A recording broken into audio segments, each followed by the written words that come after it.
Since the Brexit referendum, net migration estimate have pointed out to a decline of arrival from the EU, an increase in the number of EU emigrants or EU nationals that have left the country.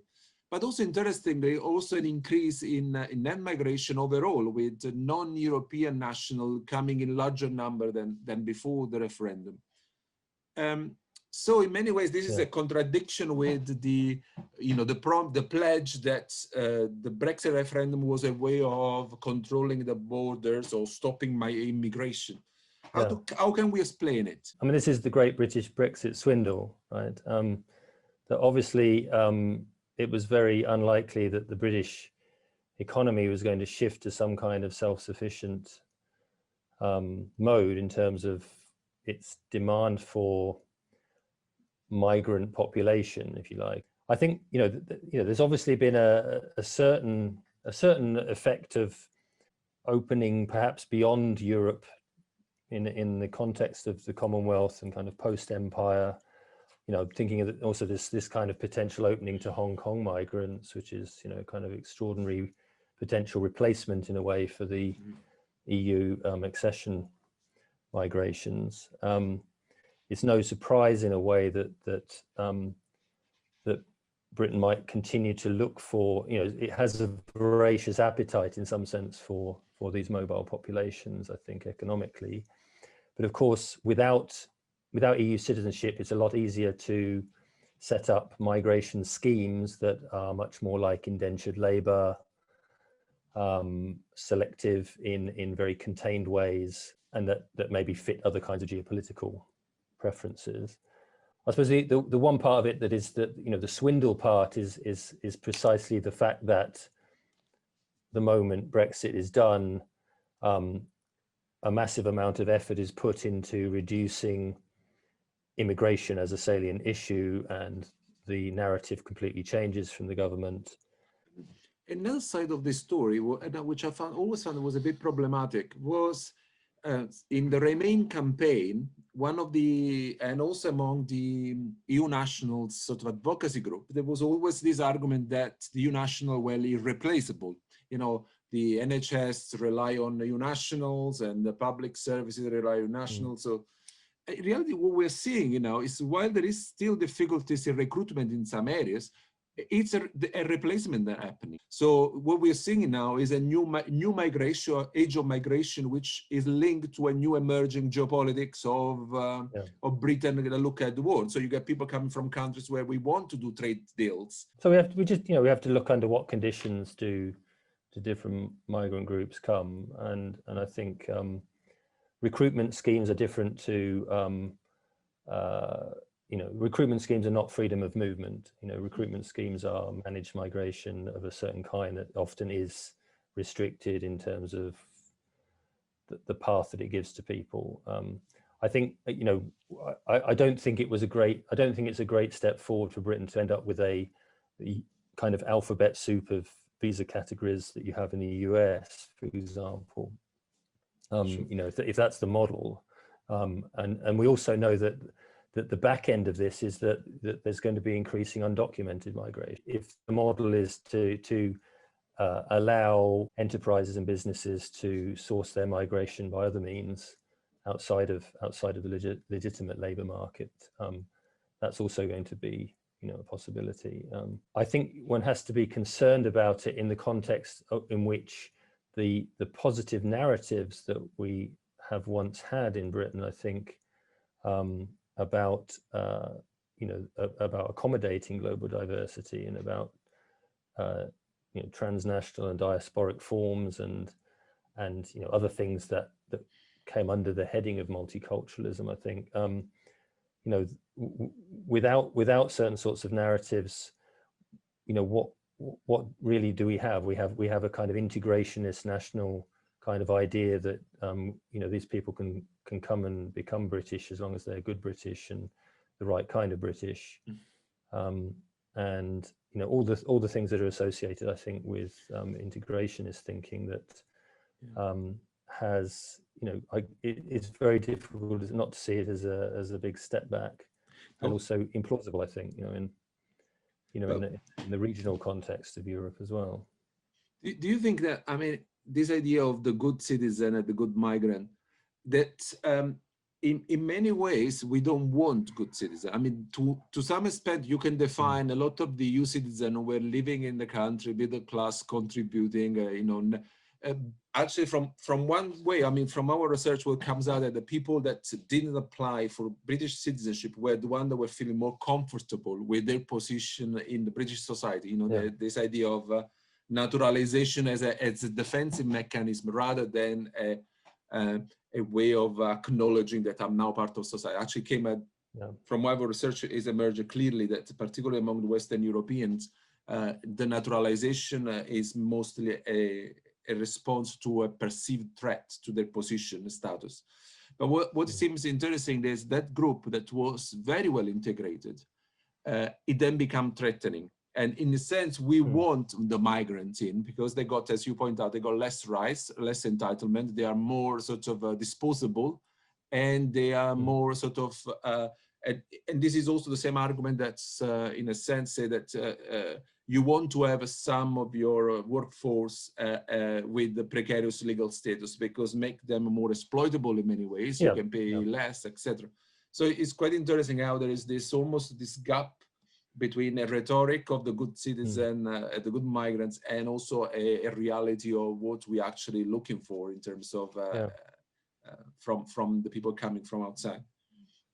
Yeah, and this kind of symbolic valorization of British citizenship, you know, naturalization as the golden path, you know, to becoming a good British citizen, when in fact it's mostly being opted for by people that are doing it for purely instrumental reasons, just to collect another passport, to facilitate movement in a renationalizing world where, you know, the freedom of movement, which is, you know, being able to move without a passport effectively, is disappearing.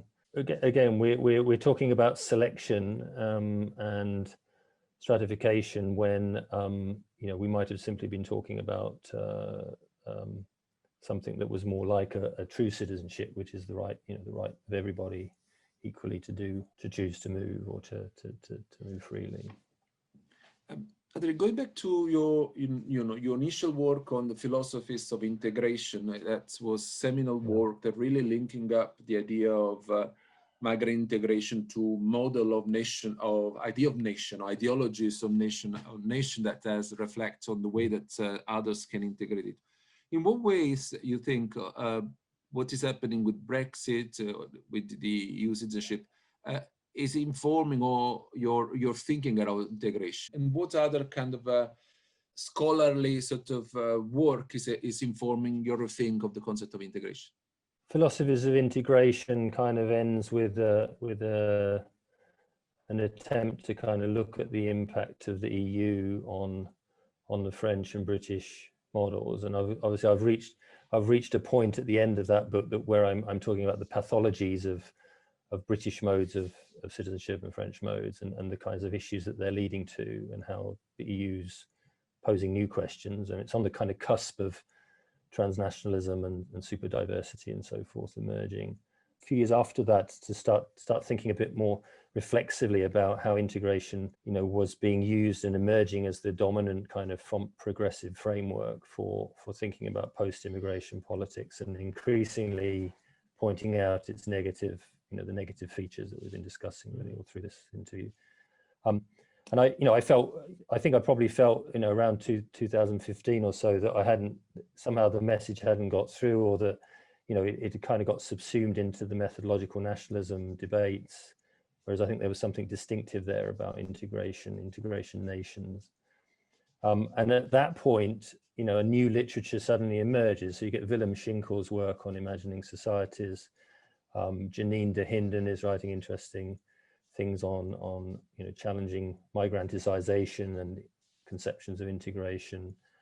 Anna Korteweg, Siva Mohan Valuvan, John Fox. You know, there's a whole kind of wave of new kind of critical thinking about integration that I think chimes with this, you know, the broader focus in critical migration studies on, you know, on citizenship and biopolitics and bordering what I'm calling political demography. And I think it was implicit in what I wrote in the, in the PhD and after, but wasn't very explicit. But I think, also the colonial dimensions of nationhood in France and Britain also have become so much more visible, I think, with the movement in decolonial theory and the movement to really kind of critique some of these dominant European modes of citizenship and democracy, and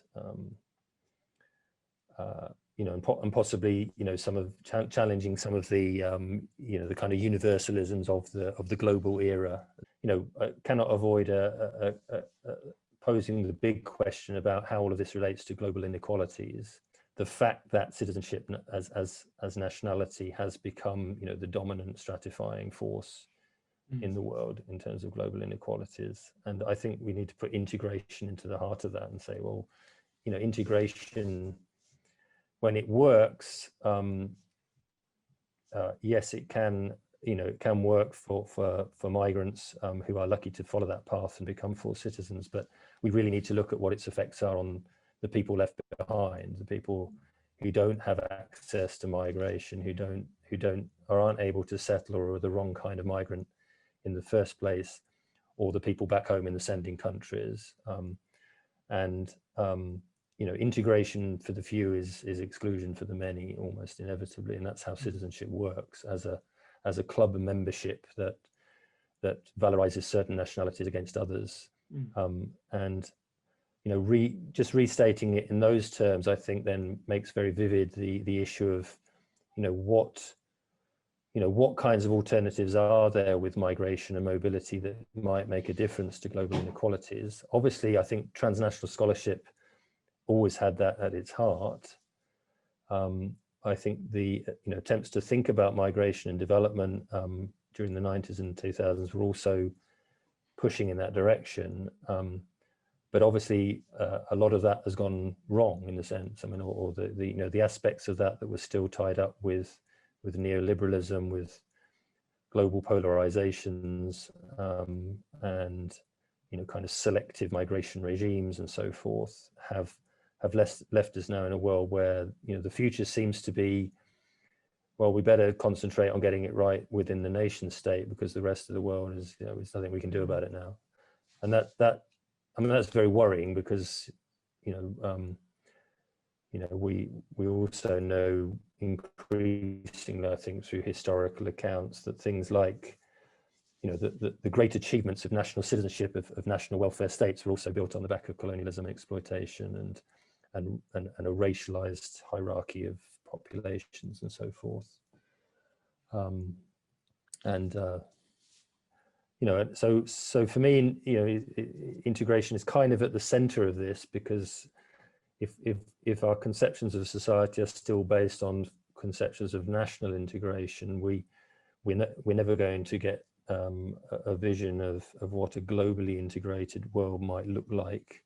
Do you think there is any value in try to also decentering the study of integration? I mean, bringing in new case studies from outside, the classic ones, the European member state, the UK or France or Germany, and also exploring possibility of freedom of movement, for example, in other continents or other regions that could be also quite useful to explore this sort of how ideas of an integrated society of citizenship beyond the national border can develop, maybe. Yeah.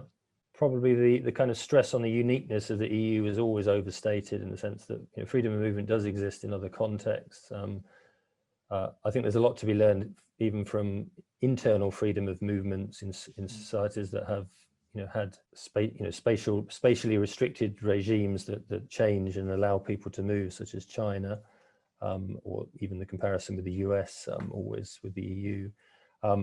There are, obviously Latin America, Southern America has had a kind of freedom of movement, and in some cases, some of the informal dynamics around freedom of movement will continue to exist as long as people are moving across borders at those things. And I think the point is always to, by shifting the location, the context, you can look analytically with fresh eyes at something. I mean, I think that, I mean, Yeah. this idea that the neo-nativist, emerging neo-nativist sort of polity allow really very small, little space for integration. I mean, meaning integration has the possibility of someone to join in or feel join in. I mean, the more you emphasize the cultural nationalism, or, you know, the white privilege, the whiteness, in a sense, is really restricting or reducing the space for, even for the good migrants to find their way of finding what does it mean to be a good migrant in those spaces. I mean, is it just by basically being docile bodies? Or... And you know, and there's this other paradox of integration, which is that you know, the people who are effectively the most integrated people in our modern world, you know, in a Durkheimian sense, are of course the free-moving global elites. I mean, the modern individual citizen who doesn't have to prove that they're integrated because they're just, everything is easy and has access, you know, for them. Whereas you know, whereas integration as a discourse is very much imposed upon people who are in a disadvantaged position. So immigrants have to symbolically integrate in order to prove that they're British, whereas, you know, your average conservative politician or whatever might talk about nationalism or integration, but is actually a free-moving, you know, character and can do what they want. And I think something actually similar has gone on with, you know, the white English working class. So, you know, the white English working class have come to embody the integrated national population, if you like, on which we're symbolically now imposing our idea of the kind of core British nation, and people go along with their microphones and their vox pop and kind of get the responses they want from those people to sort of prove this kind of case. And yet, you know, they're also in a very disadvantaged position. They're, you know, they're marginalized. They don't have access to things. They're not integrated in by any other sensible measure of social inclusion. They don't have access to, you know, to a fully integrated life because, you know, they don't have access to travel. They don't have access to jobs. They don't have access to resources in the way that successful people do. So, you know, in our society, so it's sort of that kind of thing, I think, is, you know, also at the heart of the, you know, the kind of paradox of integration discourses. Thank you very much, Adrian, and it's been a pleasure to talk to you for Rock's conversation with Iris. Yeah, thank you, Andy.